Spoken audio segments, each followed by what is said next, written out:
Pilihan raya ini berlaku bukan sebab kita sebahagian daripada kerajaan negeri Johor, tapi bukan kita yang minta untuk diadakan pilihan raya negeri Johor ini. Saya yakin sebenarnya bukan semua daripada UMNO pun yang nak diadakan pilihan raya ini. Tetapi ini adalah strategi terdesak daripada kumpulan yang dikenali sebagai kluster mahkamah dalam UMNO untuk memaksa pilihan raya di negeri Johor ini, selepas mereka memaksa juga ataupun meraihkan apa yang berlaku di negeri Melaka. Sebab apa? Sebabnya mudah. Ancaman masuk penjara itu semakin lama semakin real, semakin nyata untuk kumpulan kluster mahkamah ini. Sekarang baru tahu takut. Dulu masa duk buat kesalahan, maka duk songlak duit rakyat, menyeleweng kuasa yang ada, tak pernah terfikir bahawa ada hukuman yang mungkin menimpa. Tapi sekarang hukuman itu semakin lama semakin dekat dengan mereka. Mereka terdesak, mereka paksa supaya negeri Johor ini kena diadakan pilihan raya negeri. Teorinya senang. Teori mereka ini ialah dia tak dapat nak pastikan bahawa mereka berkuasa sepenuhnya di peringkat persekutuan, maka dia cuba pastikan negeri satu persatu jatuh ke tangan mereka yang akan tunduk dan sujud kepada kumpulan daripada kluster mahkamah ini. Kenapa saya katakan begitu? Sebabnya tuan-tuan dan puan, Zahid Hamidi ini selaku Presiden UMNO, sebelum ini dia ingat dia boleh jadi Perdana Menteri. Tapi malangnya parti dia sendiri tak pilih dia jadi Perdana Menteri. Saya sebut benda ni lebih kurang 2-3 minggu lepas, bahawa Zahid Hamidi mencatat sejarah dalam sejarah politik UMNO. Berpuluh tahun UMNO wujud, buat pertama kali seorang Presiden UMNO ditolak oleh partinya sendiri untuk dicalonkan jadi Perdana Menteri. Itu rekod Zahid yang tak pernah dipegang oleh mana-mana pemimpin dalam UMNO. Dan apabila dia tak boleh jadi Perdana Menteri, dicalonkan Ifai Sabri. Mungkin ada perkara-perkara yang berlaku dalam UMNO yang menyebabkan beberapa permintaan Zahid. Saya tak terkejut kalau sekiranya kluster mahkamah ini minta bantuan daripada Ismail Sabri untuk melepaskan mereka daripada ancaman penjara. Tapi kerajaan persekutuan kita ada dalam kerajaan itu. Perikatan Nasional ada dalam kerajaan itu. Kawan-kawan kita daripada Sarawak pun ada dalam kerajaan itu. Kita pastikan ada semak dan imbang yang sihat, supaya UMNO tidak boleh terus-menerus menyalahgunakan kuasa mereka untuk menyelamatkan beberapa orang. Tetapi sebagai Presiden parti, bila ada pilihan raya negeri seperti di Johor ini, kuasanya adalah di tangan Zahid. Sebab kuasa bagi Watikah sebagai calon terletak di tangan Presiden parti itu. Ini sekarang UMNO heboh, kata nak letak muka-muka baru. Baru-baru ni ada orang buat kenyataan daripada UMNO. Saya tak ingat daripada UMNO mana, tapi ada kenyataan dikeluarkan bahawa untuk menafikan tuduhan bahawa kluster mahkamah inilah yang mengawal UMNO sekarang, maka di Johor ini mereka perlu letakkan muka-muka baru. Dia akan pilihlah mungkin muka yang muda sikit, yang baru, untuk jadi calon. Tapi kita fikir secara logik, tuan-tuan dan puan. Secara logiknya, logik ke Zahid ini dalam keadaan dia terdesak, Najib ini dalam keadaan dia terdesak, dia nak calonkan orang yang tidak tunduk kepada dia. Sudah pasti watikah yang dibagi, watikah sebagai calon itu hanya akan dapat kepada mereka yang boleh ikut cakap dia. Maka kalau sekiranya di Melaka dia boleh pegang sekarang, disambung dengan negeri Johor ini dia nak pegang juga, dipindahkan lagi selepas ini, saya tak terkejut sama ada dipaksa ataupun didesak supaya diadakan pilihan raya umum, ataupun pergi ke negeri-negeri lain. Perak, Sabah pun tak tentu pasal tiba-tiba dah ada bunyi. Kedah tak tentu pasal ada bunyi juga. Saya tak pelik kalau teori domino itu akan diusahakan oleh mereka. Sebab inilah dia talian hayat dia. Dengan kuasa, kita tahu sejarah Najib macam mana, kita tahu sejarah Zahid macam mana.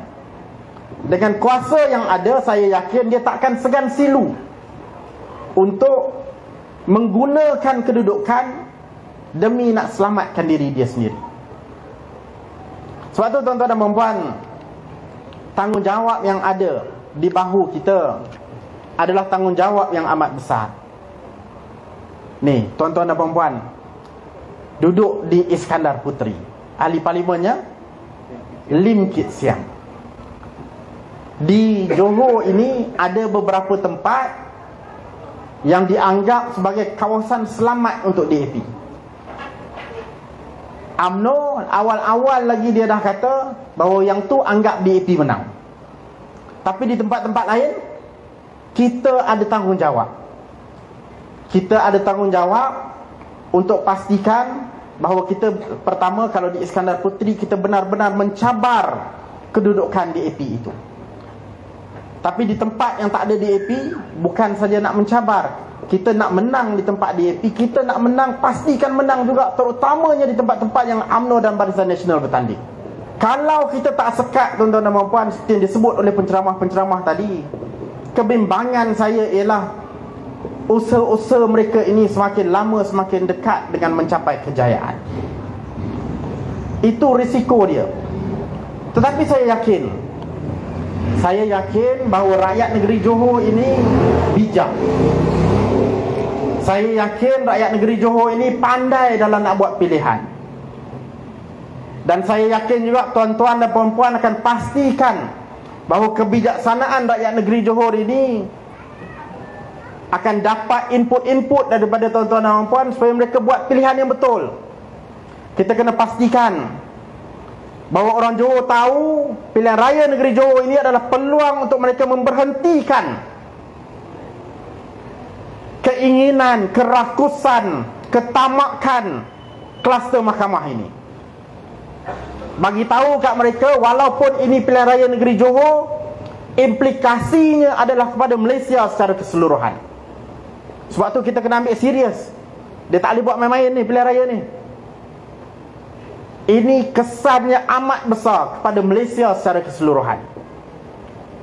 Dan kita kena pastikan, tuan-tuan dan puan, jentera kita bagi tahu kepada rakyat bahawa kalau UMNO duk cakap mengenai pilihan raya ini nak diadakan untuk capai kestabilan, itu tipu semata-mata. Dia kata kerajaan negeri sebelum ni tak stabil. Mana pernah tak stabil? Ada orang puas buat masalah, ada orang gerakan buat masalah, ada orang bersatu buat masalah. Pakatan Harapan pun tak buat masalah dalam kerajaan negeri Johor. Sebab tu bagi saya, apabila Datuk Hasmi kata bahawa dengan majoriti yang ada, dia tak boleh bentuk ataupun takbir kerajaan dengan baik, itu bukan lambang ketidakstabilan kerajaan. Itu bukan masalah kita. Itu pengakuan dia bahawa dia tak tahu nak mentadbir di negeri ini. Jadi jangan duk lambung sangat. Dan poin yang paling pentingnya ialah, bila kita bercakap mengenai kestabilan, kita kena tengok parti mana yang betul-betul stabil, bukan saja di Johor tapi di Malaysia secara keseluruhan. UMNO stabil ke? UMNO di Johor ni ada berapa kem sebenarnya? Di Iskandar Puteri ada berapa kem? Di Johor ada berapa kem? Dengan Datuk Hasminya, dengan Datuk Hishamuddinnya, Khalid Nordinnya, Nur Jazlannya, Fuad Zarkashinya, masing-masing ada kepala masing-masing. Mungkin bosnya ada 2-3 orang ke atas, tapi realitinya UMNO dan Barisan Nasional adalah parti yang memang tidak stabil. Pergolakan dalaman UMNO adalah real, adalah hakikat yang kena diterima oleh semua orang. Kalau UMNO nak bercakap mengenai kestabilan, bukan dengan cara buat pilihan raya negeri. Caranya buat pemilihan agung UMNO tu dulu. Selesaikan masalah dalaman kamu. Jangan bebankan rakyat seperti yang dibuat pada hari ini. Ini dia bergaduh nak cari kuasa dalam parti sendiri. Habis kita semua kena buat perjumpaan-perjumpaan macam ni. Bukan kita nak sangat buat perjumpaan. Kita orang politik ni seronok lah. Orang macam Senator Nasir, orang macam kawan-kawan bergerakan daripada PAS, Pak Wan, Khairul, seronok lah dapat mikrofon, boleh bagi ceramah. Tapi bukan kita nak sangat. Masalah ni timbul sebab UMNO. Dia kata kerajaan tak stabil, kerajaan sebenarnya dia yang tidak stabil dalam parti dia sendiri. Nak buat pemilihan parti takut kalah, takut kluster mahkamah dibuang. Yang saya kecewanya, dalam UMNO ni ada orang yang baik. Sebab tu awal tadi saya sebut, dalam UMNO yang ada, yelah, kita tak tahu nak panggil apa. Kluster mahkamah itu perkataan yang jelas. Saya suka panggil geng-geng UMNO yang baik sikit ni UMNO yang soleh. Tapi soleh-soleh pun diam dalam menghadapi kemungkaran. Sebab apa? Yang bisingnya geng-geng macam Nur Jazlan, Khalid Nordin, Fuad Zarkashi. Sekarang mana pergi dia orang ni? Senyap dah. Dulu duk agung-agungkan Zahid sangat, duk kata Tan Sri Muhyiddin gagal dan sebagainya. Sekarang baru kita tahu, dia baru sedar sekarang bila ada pilihan raya negeri ni, kita dengan penuh yakin boleh tampal gambar macam ni. Kita tak ada bimbang langsung tampal gambar Tan Sri Muhyiddin, Tok Guru Haji Hadi Awang, Datuk Dominik. Agak-agak UMNO berani tampal gambar pemimpin dia. Asyik duk cabar orang, poster boy. Sekarang diam sebab dia tahu dia tak boleh nak buat. Kita cabar dia balik. Kalau kau berani sangat, tampal gambar Zahid satu Johor. Penakut macam tikus tak berani. Tapi inilah dia, bergaduh dalam parti. Dia yang tak stabil, bukan kita. Pakatan Harapan masuk pilihan raya pakai dua logo. Tak boleh nak berbincang juga sesama sendiri. Dia dah bertelagah pasal kerusi. Kalau nak kestabilan, parti yang menawarkan kestabilan adalah kita dalam Perikatan Nasional, bukan mereka. Ada kita bertelagah dalam parti? Ada kita bertelagah pasal kerusi? Ada kita berdebat mengenai nak pergi ke tempat mana, nak letak calon mana? Kita boleh selesaikan dengan baik sesama kita. Realitinya tuan-tuan dan puan-puan, bila kita bercakap mengenai kestabilan, satu-satunya parti yang cukup stabil dan boleh membawa kestabilan kepada negeri Johor adalah kita dari Perikatan Nasional. Ini kena bagi tahu kepada rakyat di luar sana. Kita ada tokoh yang kita bangga. Datuk Dominik, tak ada masalah bila sebut nama. Tuan Guru Haji Hadi, bangga bila kita sebut nama. Sebut nama Tan Sri Muhyiddin, ramai yang sayu kat luar sana sebab dipaksa untuk melepaskan jawatan. Ini tokoh-tokoh yang kita bangga. Yang malu dengan pemimpin sendiri ialah UMNO dan Barisan Nasional. Tapi mereka ini terpaksa ataupun memaksa kita menghadapi pilihan raya sebab nak selamatkan diri sendiri.